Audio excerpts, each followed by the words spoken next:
Jacob Thompson was the United States Secretary of the Interior, who resigned on the outbreak of the American Civil War, to become Inspector General of the Confederate States Army. In 1864, Jefferson Davis asked Thompson to lead a delegation to Canada, where he appears to have been leader of the Confederate Secret Service. From here, he is known to have organized many anti-Union plots, and was suspected of many more, including a possible meeting with Lincoln's assassin, John Wilkes Booth. Union troops burned down his mansion in Oxford, Mississippi, hometown of William Faulkner, who based some of his fictional characters on Thompson. Biography. Born in Leesburg, North Carolina, in 1810, Thompson attended Bingham Academy in Orange County, North Carolina, and later went on to graduate from the University of North Carolina in 1831. Afterwards, he served on the university faculty for a short time until he left to study law in 1832. He was admitted to the bar in 1834 and commenced practice in Pontotoc, Mississippi.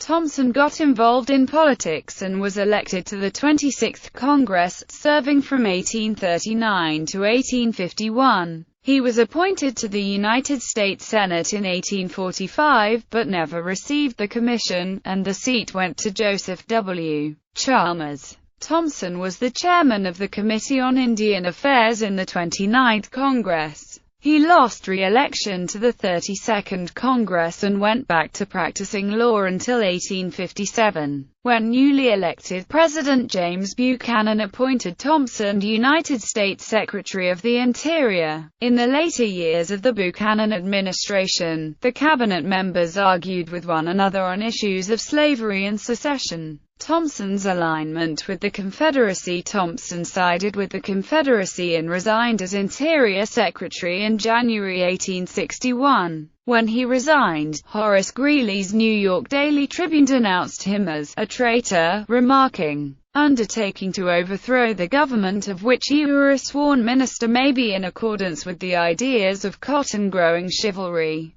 but to common men cannot be made to appear creditable." Thompson became Inspector General of the Confederate States Army. Though not a military man, Thompson later joined the Army as an officer and served as an aide to General P.G.T. Beauregard at the Battle of Shiloh. He attained the rank of lieutenant colonel and was present at several other battles in the Western theater of the war, including Vicksburg, Corinth and Tupelo. Commissioner in Canada in March 1864, Jefferson Davis asked Thompson to lead a secret delegation in Canada. He accepted and arrived in Montreal in May of that year. Thompson appears to have been the leader of Confederate Secret Service operations in Canada. From there, he directed a failed plot to free Confederate prisoners of war on Johnson's Island, off Sandusky, Ohio, in September. He also arranged the purchase of a steamer, with the intention of arming it to harass shipping in the Great Lakes. Regarded in the North as a schemer and conspirator, many devious plots were associated with his name,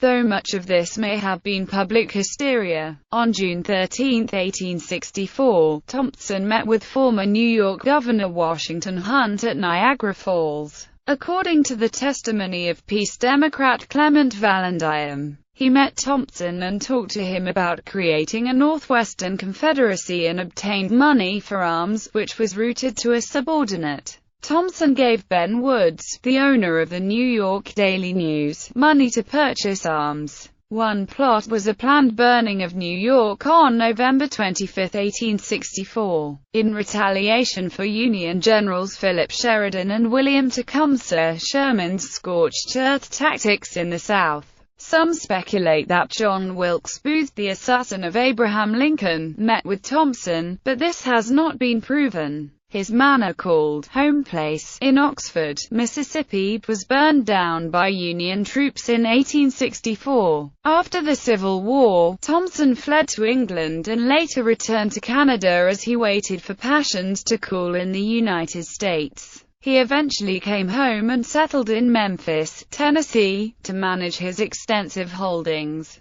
Thompson was later appointed to the board of the University of the South at SUNY and was a great benefactor of the school. He died in Memphis and was interred in Elmwood Cemetery. William Faulkner, who was also a resident of Oxford, loosely based several ancestral members of the Compson family, featured in The Sound and the Fury, on Thompson.